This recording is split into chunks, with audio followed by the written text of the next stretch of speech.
Hello, all you beautiful people out there, and welcome to another live stream.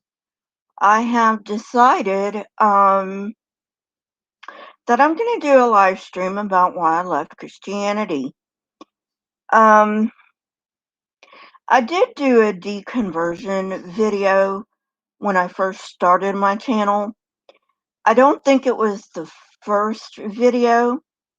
I think my first video was actually on Göbekli Tepe, which Göbekli Tepe is actually a very interesting archaeological find.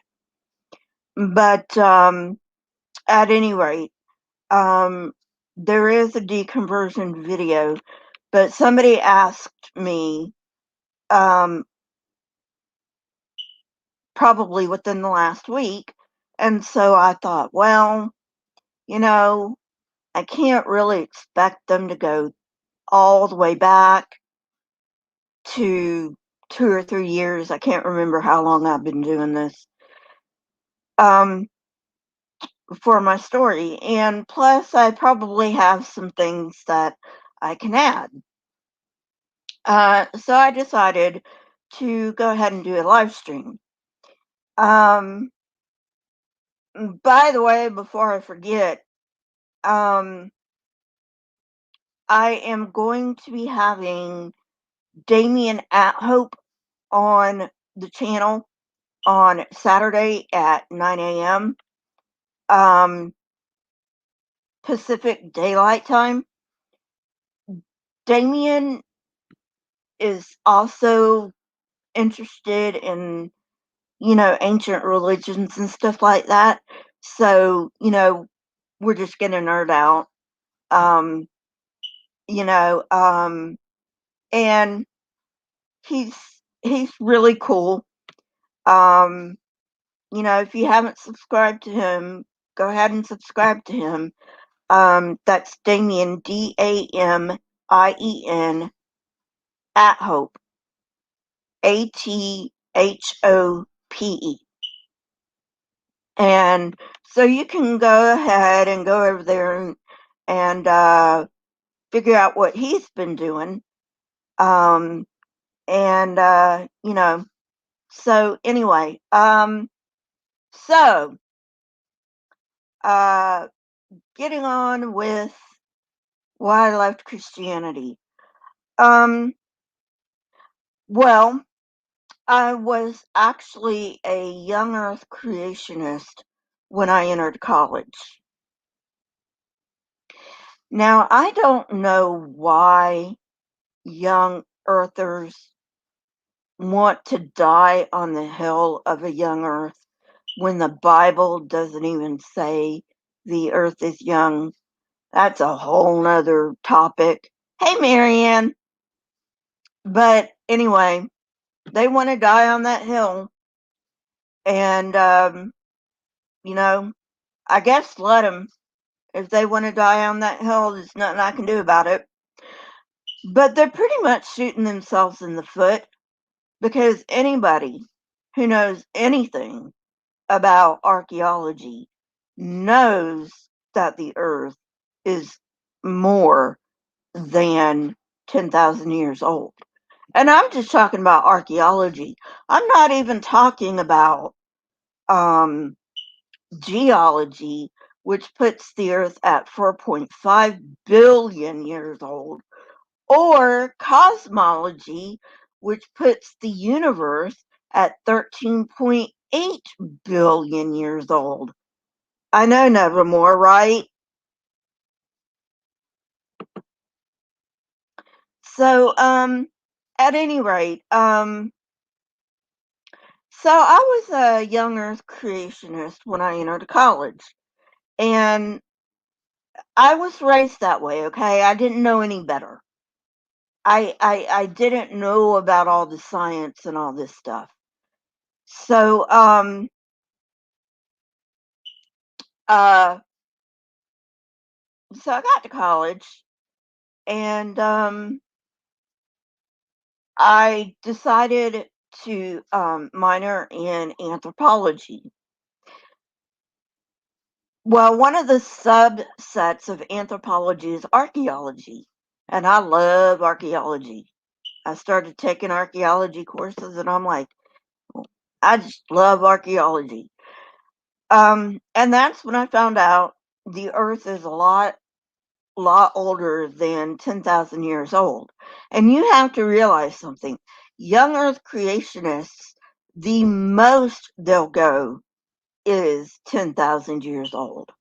Most of them will say the Earth is only 6,000 years old. Some of them will go up to 10,000, but very few young Earthers will go up to 10,000. Hey, Purple. So, so you've got this cognitive dissonance that I had between what I'd always been taught and what I was learning in archaeology about. Um, Now, remember, archaeology is about humans and, um, you know, human settlements in the ancient past and all of that. So when we're talking about archaeology, we're generally talking about carbon dating. Now, archaeologists do other types of dating, um, but in general, they're going to do carbon dating um, because they generally deal with, skeletons. Um, and uh, one thing that young earthers um, are gonna bitch about is um, they're gonna say carbon dating isn't accurate. Um, they are sort of right, and why I say that is because um, the carbon-14 levels haven't always been the same, but scientists know this. For you young Earth creationists out there, you're not telling scientists anything they don't know. They know this. That's why they calibrate it with tree rings. Tree rings are an excellent way of calibrating carbon-14 because in general, a tree is going to have only one growth ring per year. Now, this is something else that young earthers are going to tell you. Well, true, Purple, but an archaeologist isn't going to try to date a triceratops horn. Um, Young earthers are going to try to tell you, well, sometimes there's two growth rings in a year. This is partially true. Partially. Okay. However, there is um the I think it's the Methuselah tree. I can't remember which tree that is. But there's one tree that has always, always had only one growth ring per year. Always. And this is the tree that they generally use unless they can't find one in the area. Okay. This is the one they use to calibrate the carbon-14 dates. Oh, okay, Purple. I got it. Yeah. Okay. So I got purple. Yes, it is purple. I've got purples coming up here. You cannot date a Triceratops horn with carbon dating, okay? You can't, because carbon dating only goes up to 50,000 years, 60,000 sometimes. In very few cases, you can get up to 60,000 years. But in general, it's only 50,000 years that you can get up to. And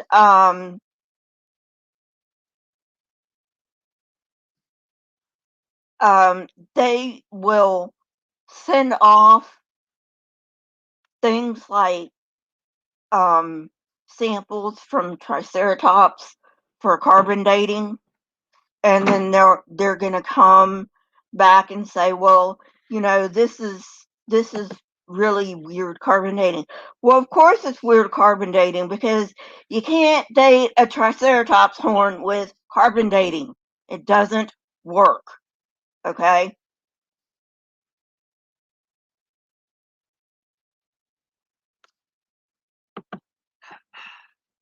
Okay, Marianne. Um,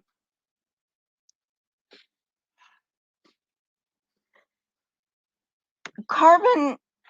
Okay. So when an organism dies, um,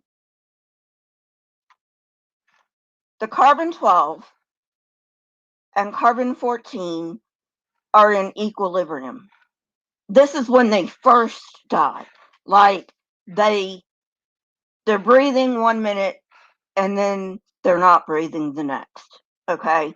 So this is when it first dies. Carbon-12 and carbon-14 are in equilibrium at that point. Now,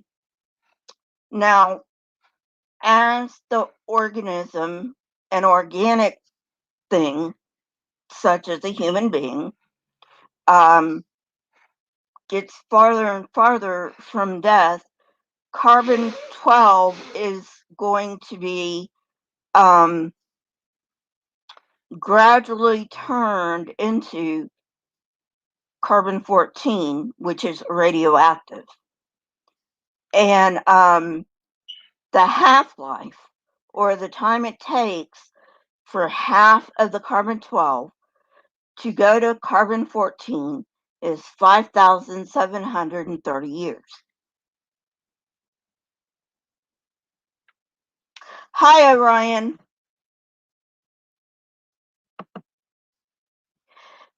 Perhaps, Orion, but if they say carbon dating, first of all, that is not radiometric dating. They should say radiometric dating, if that's what they mean.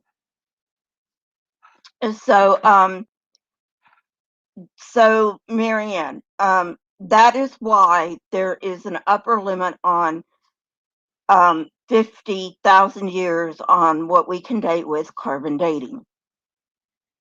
So, but yeah, go ahead and do some research on it. Like I said, they do calibrate it, because carbon-14 in the atmosphere has fluctuated throughout the years. One moment, please.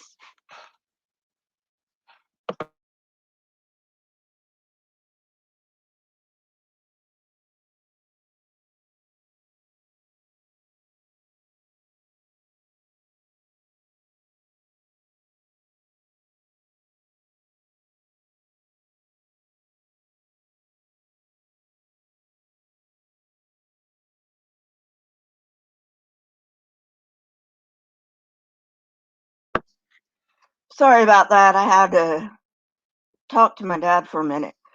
Hey, TV to me. Okay. So, anyway,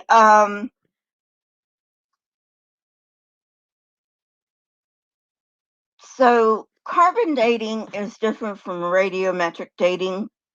Radiometric dating, carbon dating is a form of radiometric dating, but not all radiometric dating is carbon dating. Please take note of that. And so, at any rate, so I got into my archaeology classes, and I started getting these dates that were well over 10,000 years. Hey, Nevermore. And I was like, well, this is weird, you know, because I'm seeing things that are well over 10,000 years. Well, young earthers would like you to be brain dead and just, you know, accept whatever they throw out, whatever their brain dead brain cells throw out. But I'm not that way. And so I did research. And I didn't really even know how to do research until I went to college. That's one thing college teaches you is how to do research. And that's one reason why fundamentalists don't want you getting a college education, because you're going to get smart and you're going to figure out how to do research, and you're going to figure out that they've been pulling the wool over your eyes all of this time. And they don't want you to do that, because then you're going to figure out that they've lied to you. And yes, I know when I had Godless Engineer on the channel, he said, well, you know, they didn't really lie. You know, they believe the lie themselves, so they're not exactly lying. And I get that. I get that. Okay. I do. But in this day and age, when anything is a Google search away, there is no excuse to be ignorant. And in this day and age, after you make the choice that you're going to stay in your ignorance, it's no longer ignorant, it's stupid.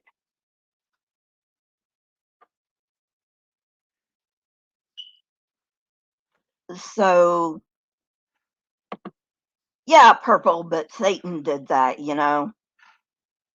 So anyway, at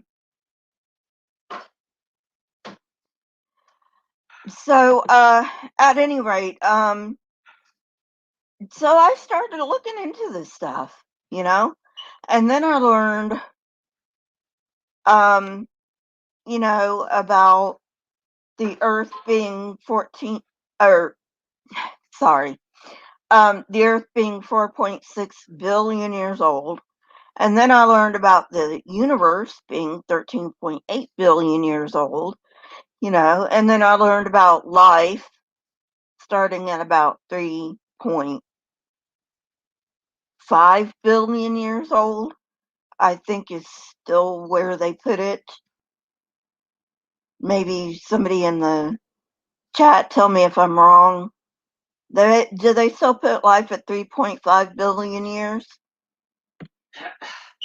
So anyway, the point being is, you know, I learned a lot of stuff, and you know, um, when you start learning stuff that totally negates what you've believed your entire life, you come at a crossroads, and that's when, if you continue to believe your beliefs that have absolutely no basis in reality, at that point, that is the point where you become stupid, is when you actively choose to keep your beliefs instead of changing your beliefs to fit reality.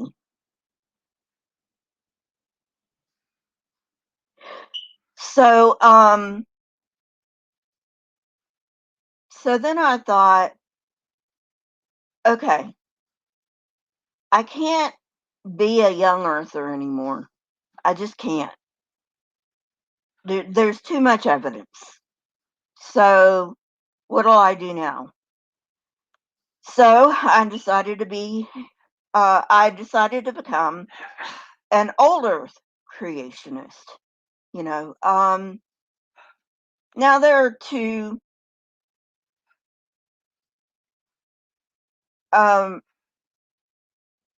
two different ways to be an older creationist. I'm not going to get into them because it'll take too long. Maybe, someday I'll get into the two ways you can be an old earth creationist, but not right now. Um, so then I decided I was going to be an old earth creationist because I thought, well, I can still keep my belief in a creator and still believe in an old earth, which at that time was reality for me. Okay. So I then I learned about evolution. Okay. So this is the problem that I have with young earthers. They want to disprove evolution. Not that they can disprove evolution, but they want to disprove evolution as if disproving evolution is going to disprove an old earth, which it isn't. Okay, it's just not, because you have the radiometric dating. So then even if evolution is not true, which it absolutely is, but if it wasn't true, the earth would still be old. The universe would still be old because of the radiometric dating. That doesn't change, okay? But then you learn about evolution, and then you learn that they have lied to you about evolution. They have made this ridiculous straw man about evolution, about going from, you know, um, a rock to a human being. Okay. That's not evolution. Never has been, never will be. Okay. So, um, we've got the Big Bang. Okay. Then we have um, star and planet formation. Okay. Then we have abiogenesis. Then we have evolution. Okay. Um,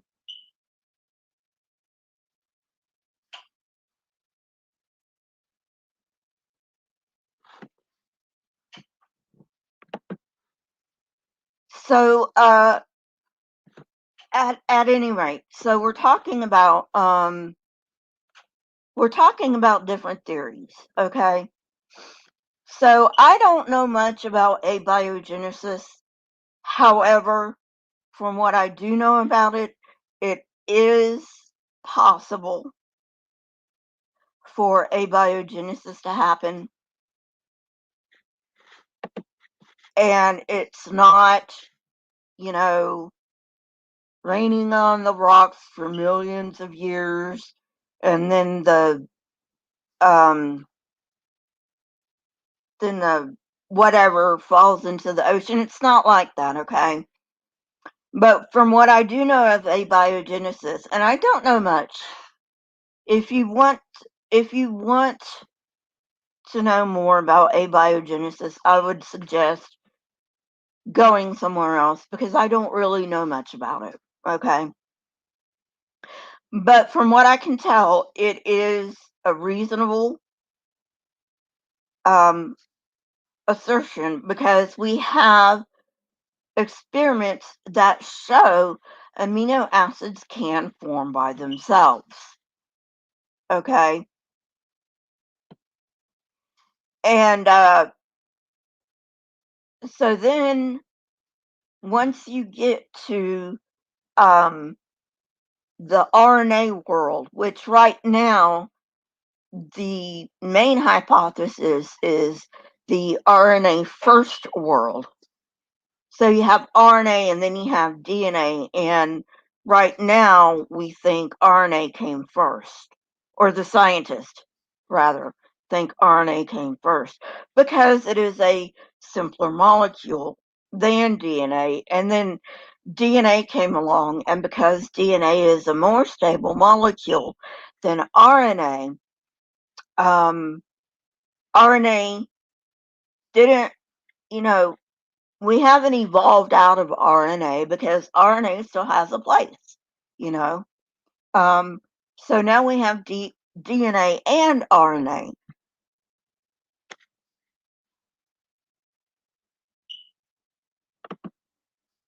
And that is true, Purple. And this is why I believe that abiogenesis can happen, because they've shown it. There's experiments, you know. And I'm not talking about the Uri Miller experiment. I'm talking about um, uh, experiments that have been closer to us in the past than, I think it was 1954, the Miller-Urey experiment. But the Miller-Urey experiment was the first. So anyway,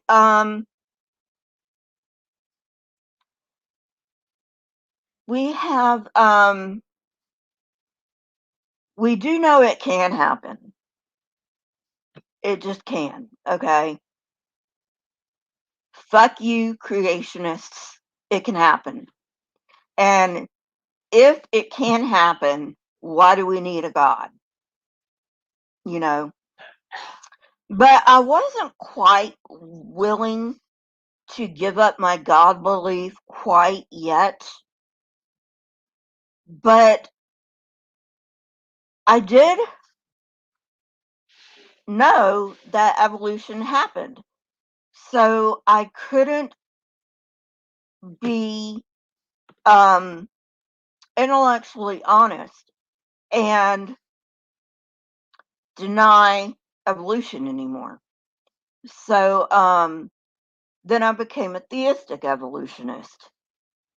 And that just means that, you know, God got the crap started, you know, and evolution took it from there. Um, so, and then I started learning more and more, and I was like, okay, so I know there's this Big Bang Theory, but what is it exactly? And, well,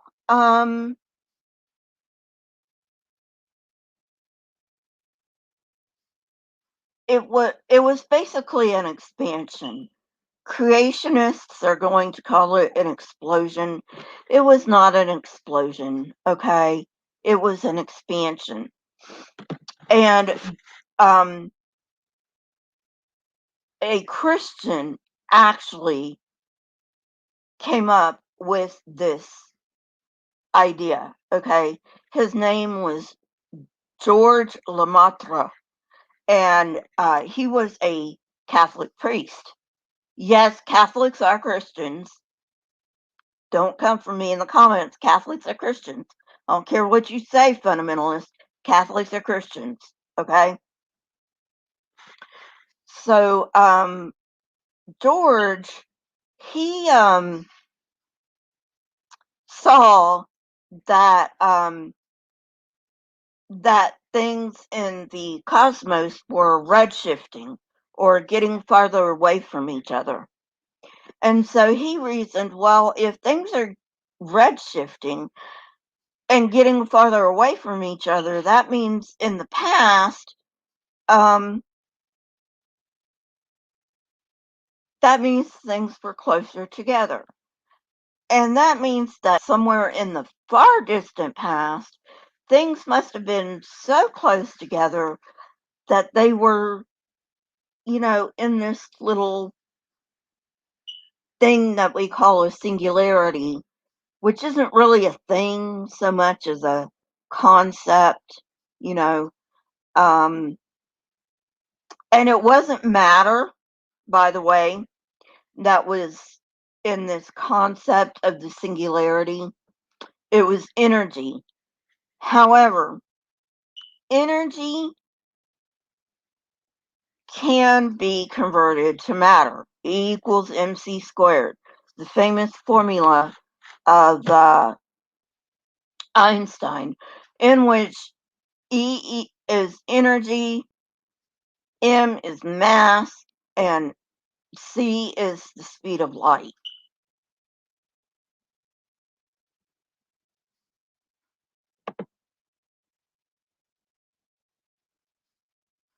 Me too, TV to me.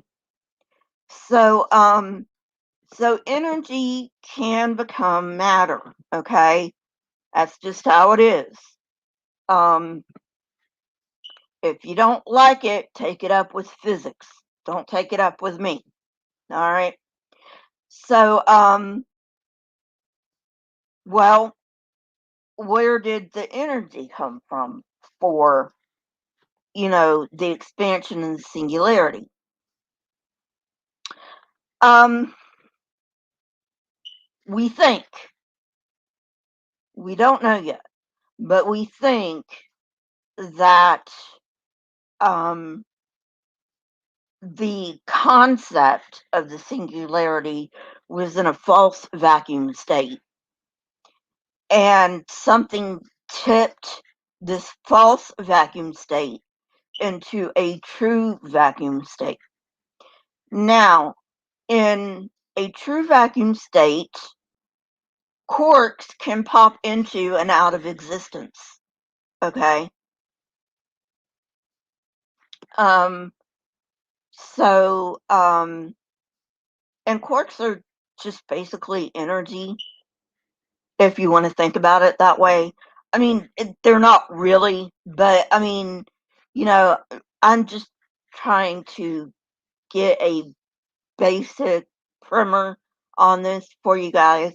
So, you know, they're not really, but just think about them as that for this thing, for this live stream.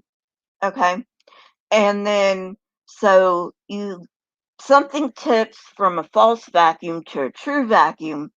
Then you have a true vacuum in which quarks can pop into and out of existence, in which case then the singularity expands.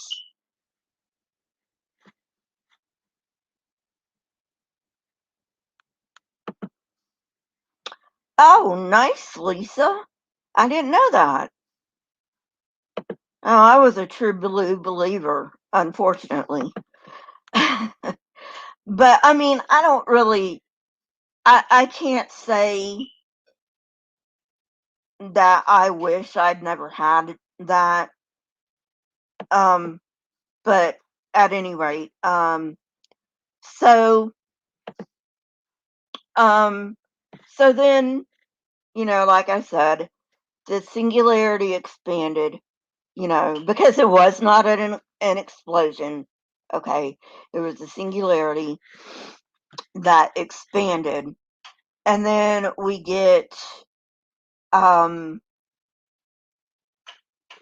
get the forces of the universe, like gravity and stuff like that.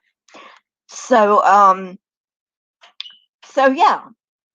So you tell me, with all of this, with all of this,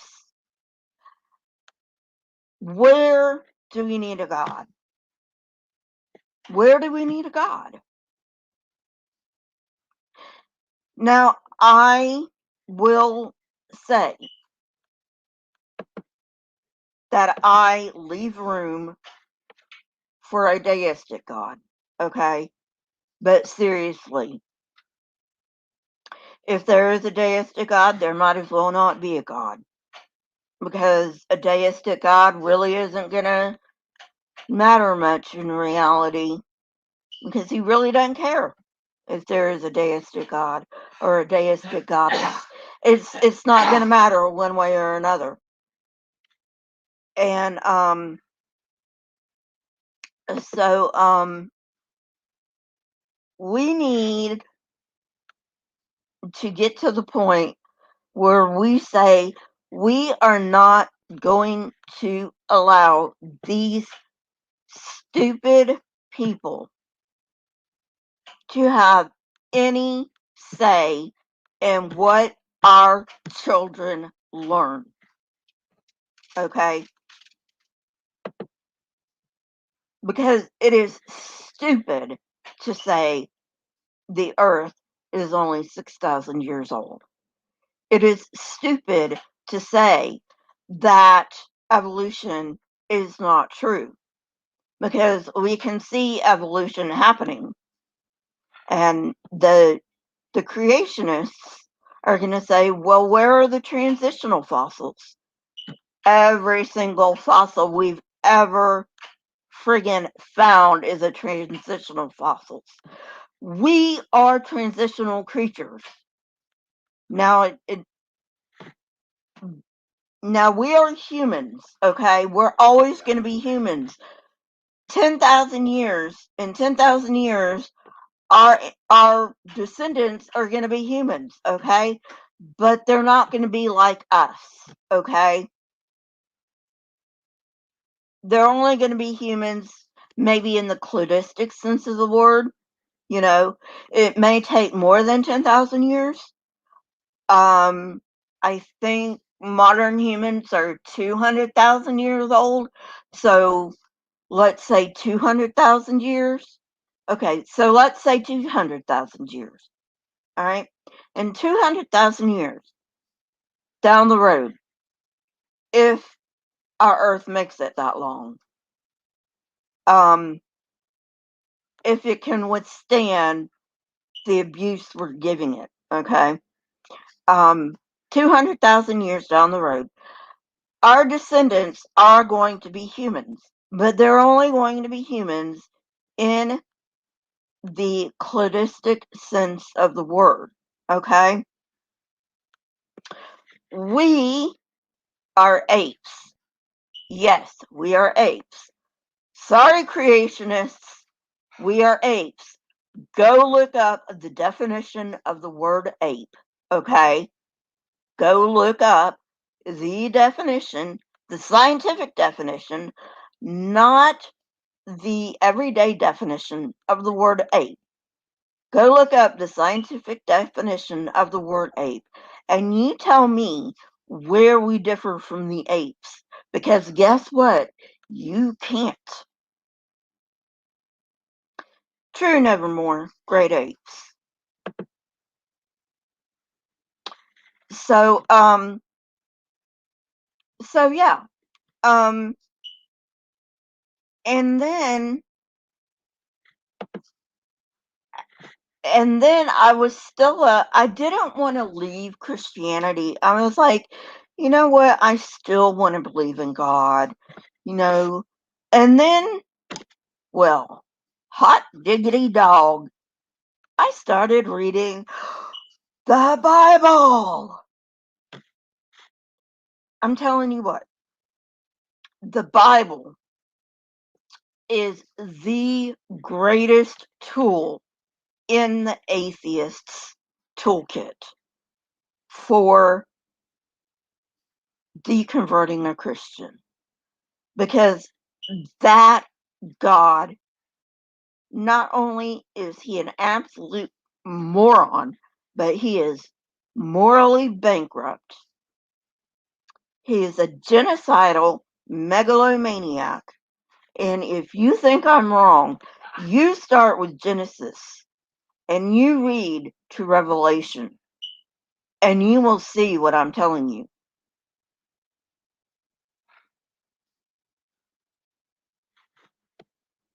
Because I guarantee you, I guarantee you, hey Beach, that is what you're going to see if you read it with an open mind.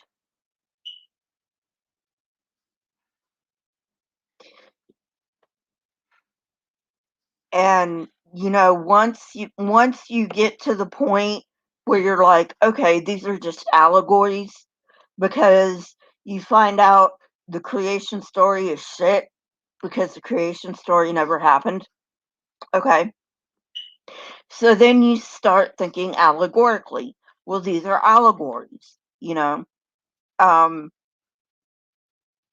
and once you get into that non-literalist, but even if you are a literalist, still, you're still going to have a hard time defending God as a non-megalomaniac who commits genocide, because he is. He commits genocide all the time. Look at the flood. Not that the flood ever happened. Go look at one of my um, um, earlier videos about the flood, how the flood could never have happened. Um, yeah, I mean, that was genocide. Who cares that he decided to spare 8 people and 2 and 7 of every creature, which doesn't make any sense at all. But at any rate, I'm not going to go through that again. Um, yeah, Lisa, tell me about it. So, the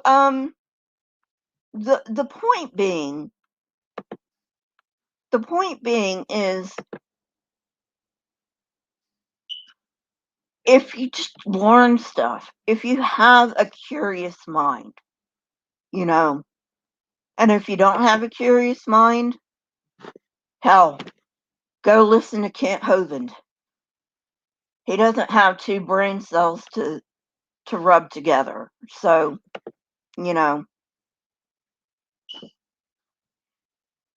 um, but even if the Bible God did exist, even if the Bible God did exist, I would not worship him because of all the shit that he did in the Bible. Of course, he doesn't exist because he cannot logically exist. And if you disagree with me, I may do a live stream about why he cannot logically exist. But he can't, okay? There is no way he is omnipotent and omnibenevolent.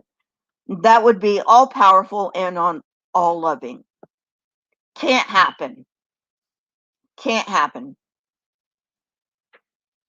Because if he was omnipotent and omnibenevolent,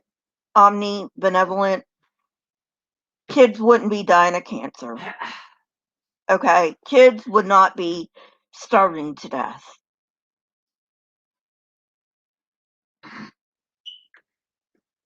So, you know,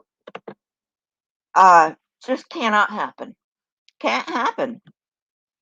And what kind of a loving God would get mad and send a flood to destroy the entire creation? Just doesn't work. Don't work for me. And it shouldn't work for you either.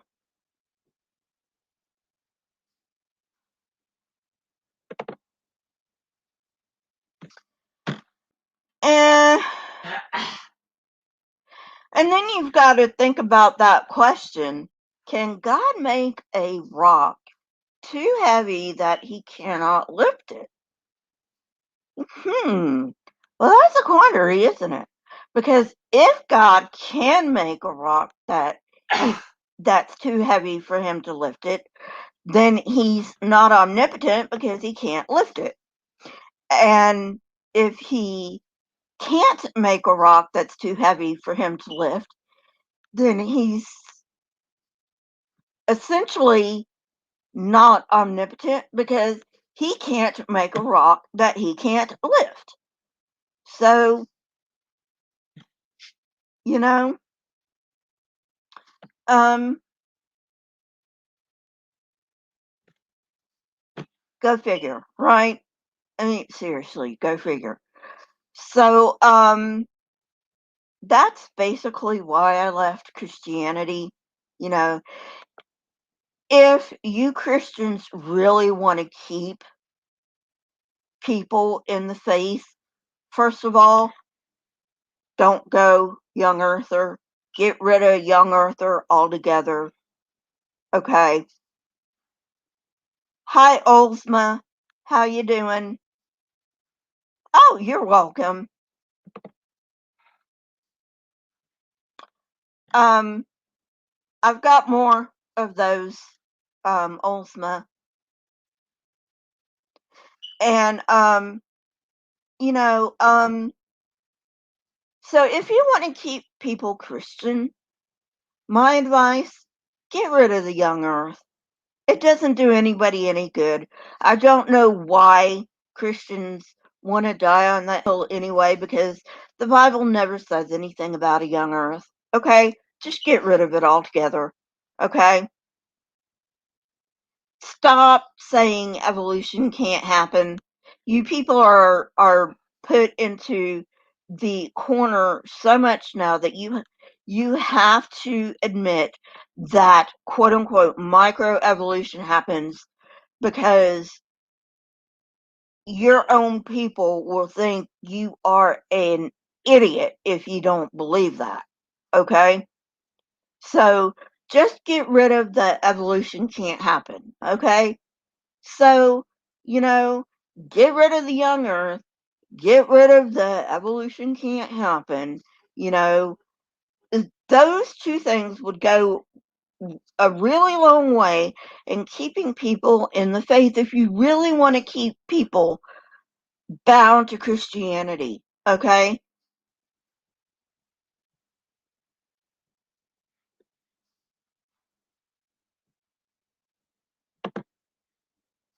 Yes, Lisa, there is.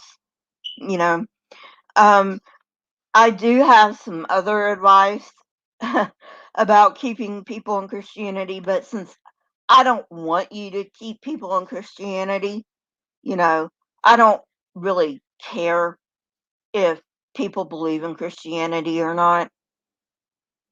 You know, I don't, I just don't, you know, I'm not invested in the idea of quote unquote converting people to atheism.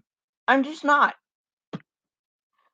But I am invested in the idea that Christians don't try to convert people to Christianity. That's not how to do things, okay? And, you know, you just have to accept the facts, okay? That's the only way you people are going to survive, is to accept the facts, and you don't. You want to put your head in the sand, and I did that for a very long time, and it didn't work. So, you know what?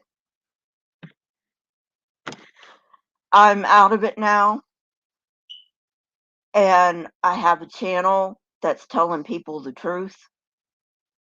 And, you know, if you don't like me telling people the truth, then I don't know what to tell you, because every single thing on my channel is the truth.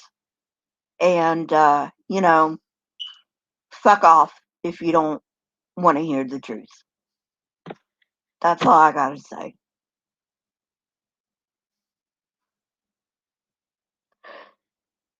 So, anyway, that's all I've got for today. And, you know, my social media links are in the description. Um, consider becoming a channel member. You get your name on this cool little banner right here. Um, if you can't become a channel member, consider a one-time donation on Patreon only. if you can't afford it. I don't want anybody donating that cannot afford it. I will see you guys later. Have a great night. And don't forget, Damien at Hope, 9 a.m. Pacific Daylight Time. We'll be here on Saturday. And yes, I will also have Saturday live stream at 4 p.m. Pacific Daylight Time. Have a wonderful rest of your day. And stay safe. Bye, guys.